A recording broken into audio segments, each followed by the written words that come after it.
Parliament's librarian dies in auto accident. Education Ministry goes truant hunting. Guyanese media workers in BVI charged with forgery. And what will the government do about voting deaths?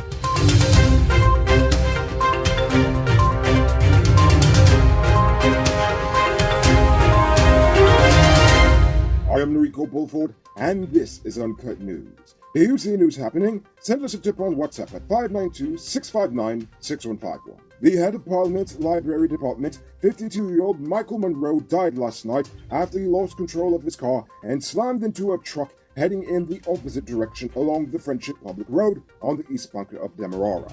He was taken to the nearest hospital where he died whilst receiving medical treatment shortly thereafter. The 21-year-old truck driver is currently in police custody. Sadly, Monroe wasn't the only road fatality yesterday. Around 3 p.m., Jumo Benjamin died in an accident near Yarrowcabra on the Linden-Soostdijk Highway. Benjamin was sitting in the tray of a pickup truck when another truck collided into the vehicle as they attempted to overtake said vehicle. The collision threw Benjamin out of the tray of the truck and directly under the wheels of the colliding truck. The unnamed driver who caused the accident is currently in police custody. The Education Ministry is going truant hunting. The exercise is dubbed Operation Recovery. Its aim is to leave no child left behind. Starting this week, education officials began fanning through communities across the nation to visit the homes of students who are consistently absent from school and those who skip the latest National Grade 6 assessment. They want to learn why the children are absent and what can be done to reduce this. Yesterday, Canadian gold mining company Oh My Gold Mines announced that it has found high-grade gold at its Blueberry Hill and Gilt Creek targets. These sites are located west of the main site in Region 7. Several core samples were analyzed, and it was revealed that levels as high as 1.5 to 24.3 grams of gold per ton were present. Now it's time to tell you about Best Buy's car of the day.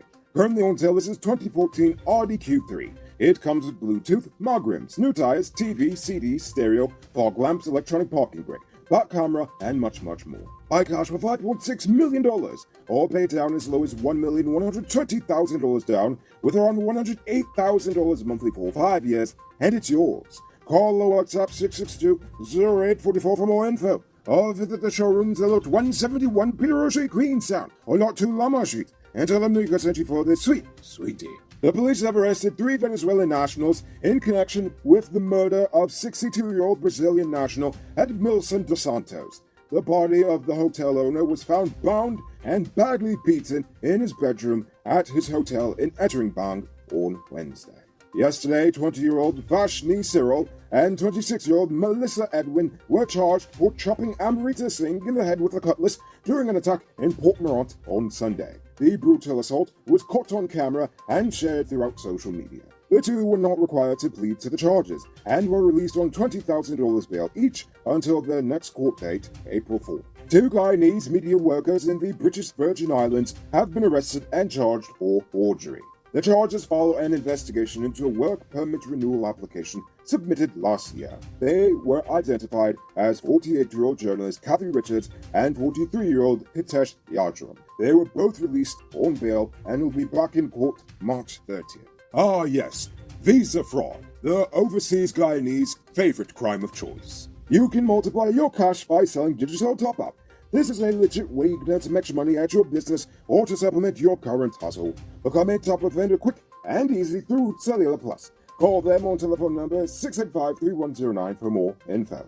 According to Gaisuko CEO Sasnarayan Singh, the current cost of production of sugar at iFlux is unsustainable. Given the strain on the state's finances, the company is preparing to commence a study to determine the feasibility of establishing an ethanol plant at the ailing sugar estate. Singh noted that this is not an investment, merely a study. So we'll just have to see if that will actually come to fruition, or if it'll just be one of the many feasibility studies we take and do not actually act upon. It's now time for today's Runner Report. Today, the nation recorded 58 new cases. There are now 1,216 persons dead, 10 in the ICU, 713 in home isolation. And the total number of confirmed cases around the nation now stands at 62,856. So please, people, wash your hands frequently. Avoid touching your nose and mouth in Moscow before you leave the house. When you do leave home, try to avoid enclosed spaces and large crowd. And remember to give 6 feet of space between you and others. Take a look at this beauty being constructed in a gated community called Richmondville in Guyana.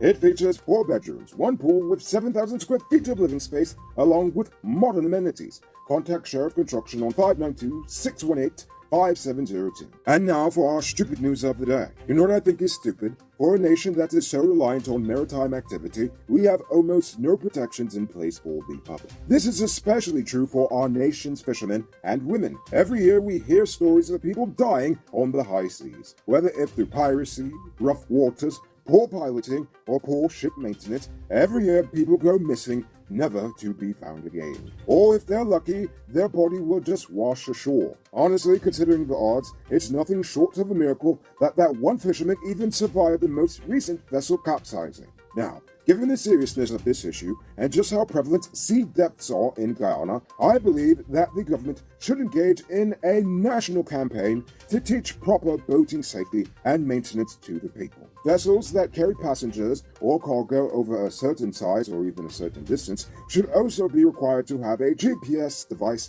and a radio communicator, which should be able to access a national distress signal service, so you can actually get timely response from the state. They should also be required to have all of the latest safety accessories that are expected by international standards for ships of that nature. So many other countries all throughout the world have found solutions to this very problem. All we have to do is just copy one successful program and then just adapt it to make sense to Guyana. Simple. Because honestly, if you ask me, allowing people to continue to die senseless, avoidable deaths is pretty stupid. Moving on to our Uncut News News Poll question of the day. Every day we pose a question about current events in Guyana, the region, the diaspora, and how you feel it relates to us. Yesterday's question was about GCOM. I Am Bantu says voter registration should be an ongoing process and not only in an election year. It should be done online or at the post office. I agree, they should make it simple. The same should be done for passports as well, but that's just my opinion.